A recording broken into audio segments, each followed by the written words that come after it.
And only very gradually, by about the time we were leaving, did we begin to see that this was a movement of great importance, that it stressed education as the solution to the major problems of our time. It stressed a modern education, a very intense education, but an education that is grounded in what Fethullah Gulen calls the universal values and moral principles. And while these things are not just taught by children being told them, the schools are developed around those values so that they're lived out. And that was the thing that we appreciated so much, even after only the first trip. Now, I guess if there was anything I was a little disappointed in the second trip, we didn't get to as many schools. You know, it's just the way the trip worked out, so we didn't go to as many schools. But we went to, the schools we went to reinforced our thinking that here are people very dedicated to a modern education for young people with a view to making them, how we would say, just good citizens in the world. And doing this on a very strong ethical base. And then we have begun to meet so many people who have gone through the schools and to appreciate that. So I would say the schools to us, or certainly to me, were about the most important single thing I learned about, because that's what's going on now. You know, the ancient ruins are wonderful. And seeing the sites that we saw was very moving in and of itself. But seeing these living institutions where they're nurturing children, and to meet so many of the children. I never signed my name so many times as at one of these schools where all of the children wanted our autographs. I think I signed names for a half an hour. Do you think the reason why they are successful, because they are built on that value? Yes, yes. One of the things that we have found missing in the American school system is a clarity and a consistency of a moral foundation under the education of children. Now, some children get very fine moral educations, and they get it at home as well as at school. So I'm not trying to say that doesn't happen, but I think it is not happening consistently enough. It's not grounded in those values that Gulen keeps talking about, the universal values that he believes he finds in his Islamic faith, but that they are really not just his own ideas, they're ideas available to everyone. And that if people are educated in those values, they will learn to respect each other, they will learn to honor peace, and to live in a world of difference and diversity. That was a very important thing for us. And it still is. You know, that's one of the reasons under my wife's leadership, we're sponsoring the Gulen event next fall in November of 2006, the conference.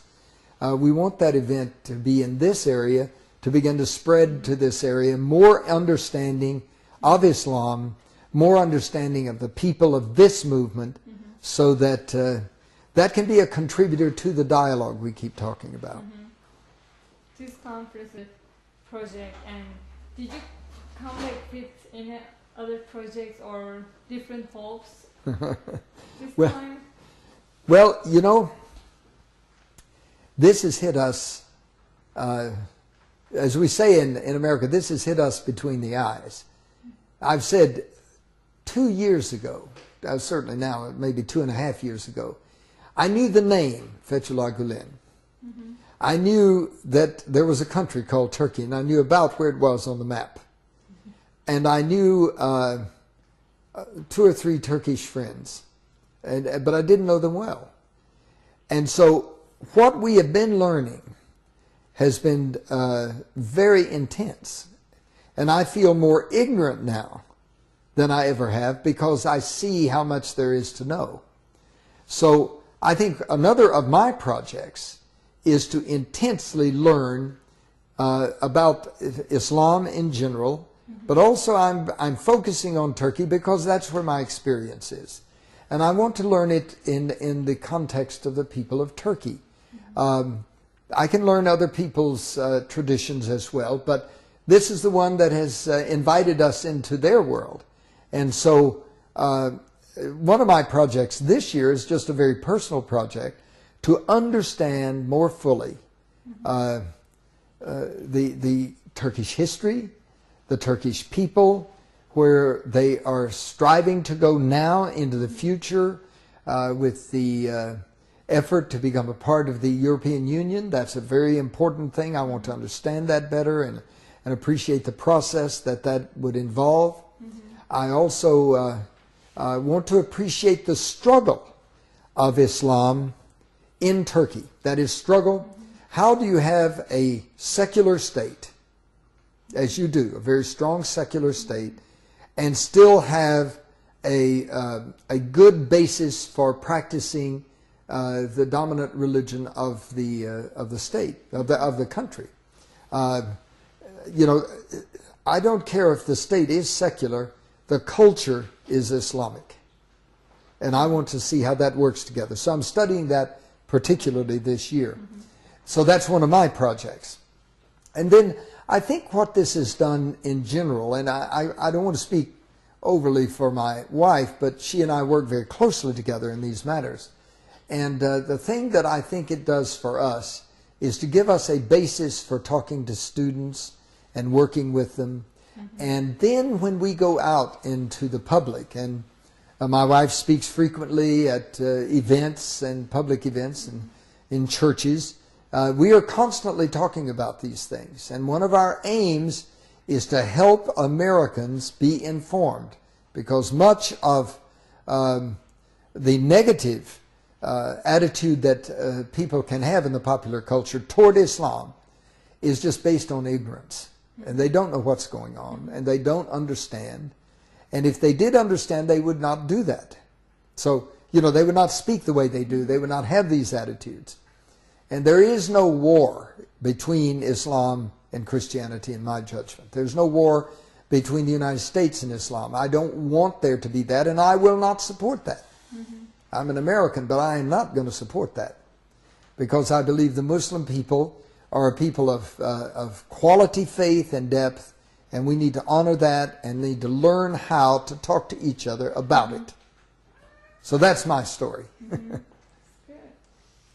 You're a religions professor, and your involvement, actually how this involvement or how these trips contribute to your knowledge about Islam in what ways? Oh dear. Well, two things principally. We tend, when we don't know much about a thing, to make everything in Islam the same thing.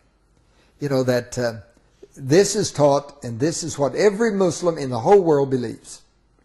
And what I've learned is, no, Islam is a very powerful tradition. 56 countries in the world are predominantly Muslim, for goodness sake. It's just that they are predominantly in the Eastern Hemisphere.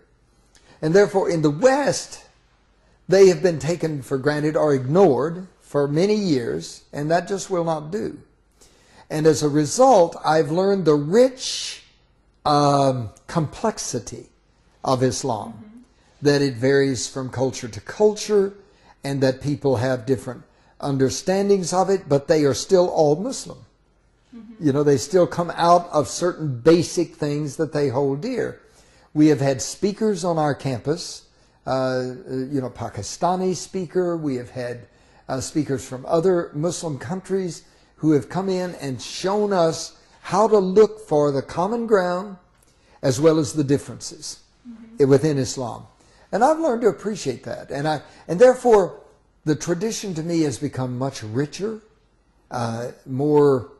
it's more vital, it's more alive. It's not just Muslims believe, you know, in the 5 pillars and da-da-da-da-da. Well, those are important. The 5 pillars are very important, and I'm not saying they are not. But that's not all there is to it at all. That's just simply a way of organizing how you're going to be who you are.